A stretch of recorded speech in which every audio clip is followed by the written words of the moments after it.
Bien, je m'appelle Nicolas.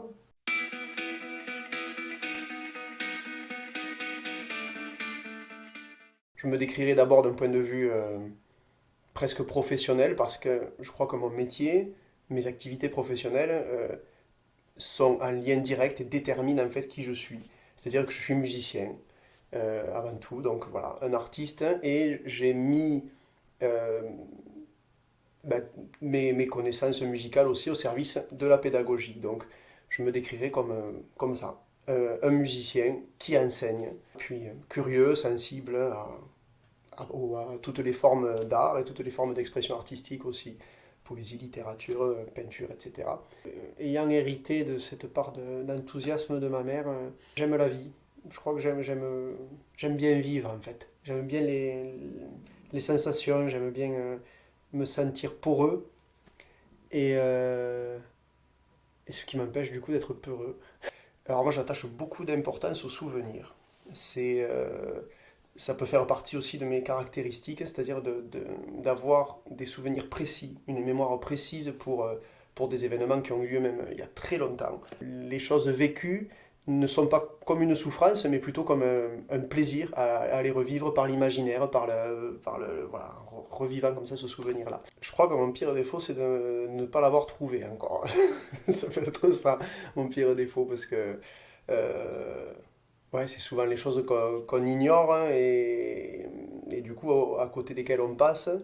Et puis un jour on en est surpris. On est surpris d'avoir fait du tort ou d'avoir commis une erreur alors qu'on ne savait pas qu'on était porteur de ce défaut-là. Je pense que c'est peut-être celui-là à côté ben voilà, des petites choses qui nous caractérisent un peu tous parfois. En tout cas, j'essaye de travailler l'indulgence, la tolérance, j'essaye de travailler voilà, le rapport humain le plus fluide possible. Après, peut-être le défaut de trop parler parfois. Ça, peut-être qu'on le vérifiera. En fait, quand on me pose la question de défaut, je pense d'un point de vue comportemental. Je ne pense pas souffrir de grandes tares de notre époque. C'est-à-dire, enfin, de grandes tares, ou de choses délétères qui peuvent faire voilà, vraiment du mal, ou d'un comportement irresponsable. Enfin, j'essaye de m'en éloigner. On en est tous, sûrement, on a tous une dose en nous d'intolérance, de pollueurs, de je sais pas trop quoi, de tout ça. Voilà, c'est pour ça que j'arrive pas à sentir et à formuler un vrai défaut, parce que j'essaye de m'éloigner de tout ce genre de choses. Peut-être l'enthousiasme, qui pourrait desservir aussi, qui peut desservir, mais euh, je, voilà, lorsque je suis enthousiaste, ça nourrit mon quotidien et j'espère que ça peut se propager aussi un peu. Même si, comme sûrement beaucoup de monde aujourd'hui, je souffre d'un point de vue, on va dire, écologique, sociétal, à plein d'égards, mais lorsque un projet ou une rencontre m'interpelle, m'intéresse, je pense que je peux me répandre en enthousiasme assez rapidement. Ouais.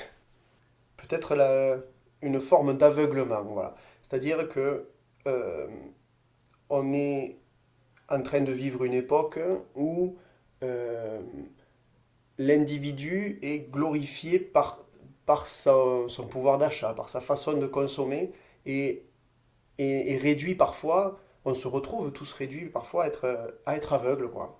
Et c'est plus sur une grande autoroute humaine, mais c'est juste un petit sentier qui fait qu'on a des œillères parfois. Et ça peut conduire en fait à des choses, je trouve moi, assez délétères. Et cet aveuglement-là, c'est pas évident de trouver les moyens de s'en sortir et de faire un peu la lumière partout. Donc ouais, ça me rend triste hein, parfois. Ce qui peut me rendre triste aussi, c'est le mal qu'on peut faire à un individu. C'est-à-dire quand on s'attaque à un groupe, euh, quand une institution, ou peu importe, est mise à mal ou est dénoncée, soit ça passe, hein, on en discute, on voit d'un point de vue citoyen aussi, d'un point de vue une assemblée, quoi, on peut arriver à en débattre.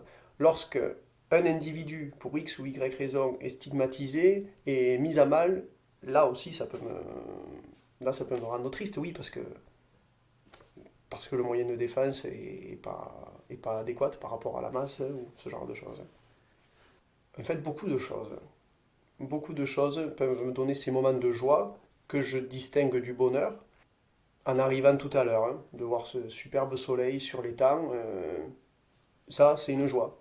Ce qui me procure aussi de la joie, ben, c'est des moments de partage hein, avec des amis, c'est de, c'est d'échanger des sentiments forts avec des amis, avec des rencontres, enfin, au gré des rencontres aussi. C'est c'est faire de la musique hein, en groupe. Ça, c'est, je pense que c'est des moments de joie très forts. Et pas seulement sur la scène, hein, c'est aussi les rencontres dans les répétitions. Ça me met en joie, ça. J'avoue que ouais, être derrière une batterie, un vibraphone ou je sais pas trop quoi, ça, ben, c'est là que je suis le mieux en fait. C'est là que je me sens le mieux. Comme je suis aussi passionné d'ornithologie, de nature, d'observation de nature, c'est là, dans quelques mois, redécouvrir les premiers migrateurs qui vont arriver et les revoir dans ma jumelle, il y a un sentiment de joie, quoi. Je me sens ouais, vibrer, quoi. Voilà. Et la joie, c'est juste une vibration, hein, c'est un moment de vibration. Je le perçois comme ça. La musique, comme je l'ai dit, mais les musiques, en fait. Je suis sensible à plusieurs formes d'expression musicale, plusieurs genres musicaux. Et je suis très très très heureux de ça en fait. Et on a la chance de vivre cette époque-là où en fait tous les genres musicaux sont décloisonnés. Ça me passionne. Ça me passionne de faire se rencontrer des genres musicaux, de faire en sorte que dans un même concert, on puisse convoquer plusieurs styles de musique, plusieurs langages. Et pareil dans ma pédagogie, de faire référence sans entrave à n'importe quel style de musique parce qu'on a besoin de telle notion musicale, telle notion technique, et qu'il n'y a aucune raison de se priver de reggae pour faire entendre un contretemps ou de se priver d'une symphonie de Mozart pour faire entendre ce que c'est qu'une phrase musicale, une respiration, etc., ou une cadence. J'ai un instrument qui s'appelle la percussion, c'est-à-dire même au singulier, parce que ça regroupe une famille très large. Alors, j'ai commencé par la batterie et je continue à jouer aujourd'hui beaucoup de batterie. Voilà, c'est un instrument que j'affectionne beaucoup. Et je prends énormément de plaisir aussi à jouer des claviers, du marimba, du vibraphone, du xylophone aussi.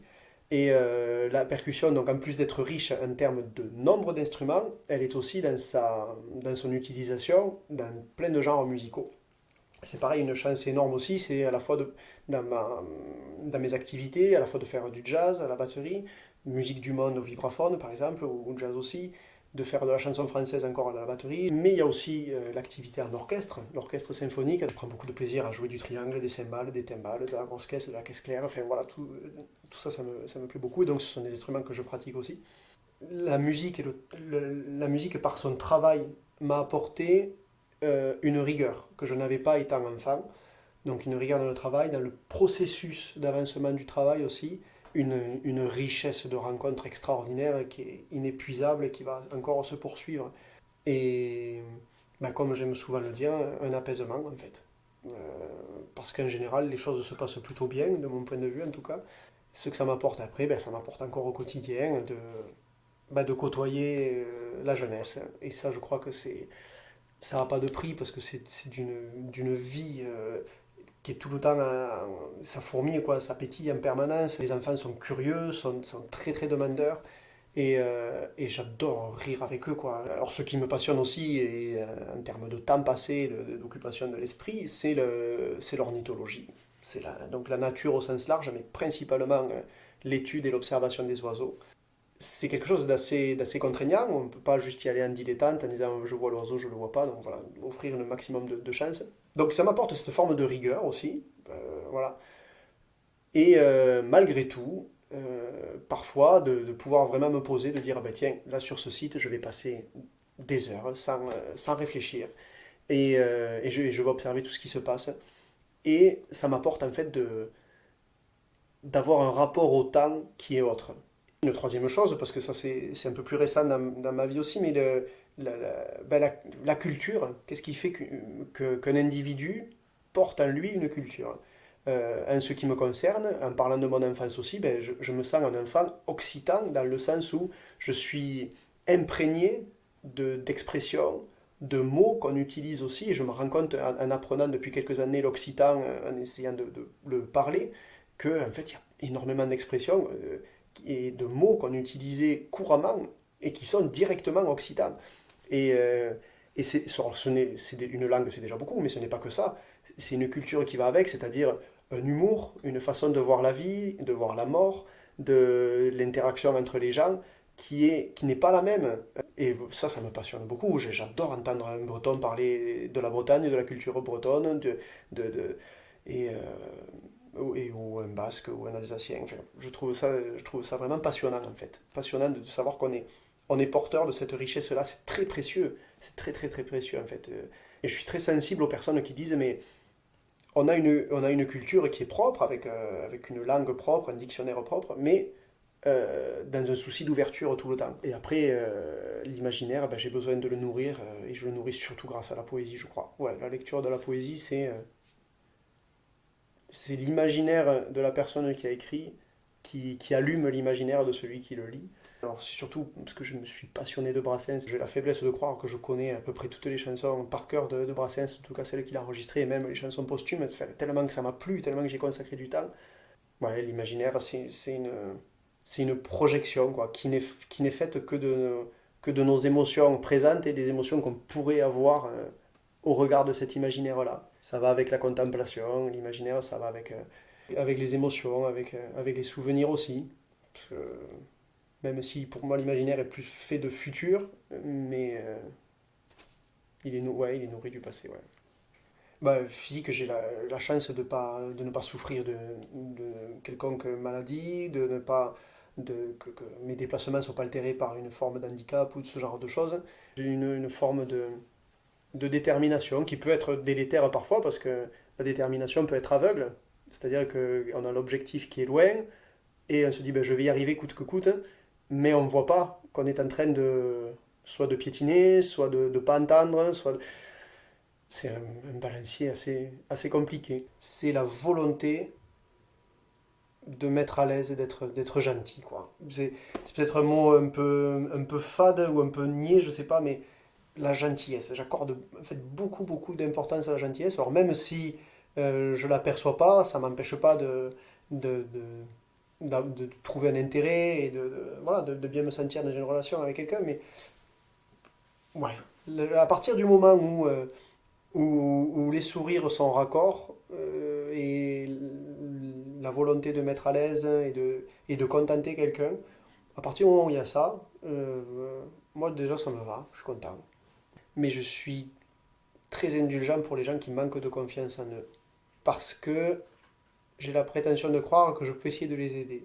En tout cas, ça m'arrive très régulièrement en tant qu'enseignant, quoi. Et comment on fait pour que quelqu'un puisse avoir un peu confiance en soi aussi?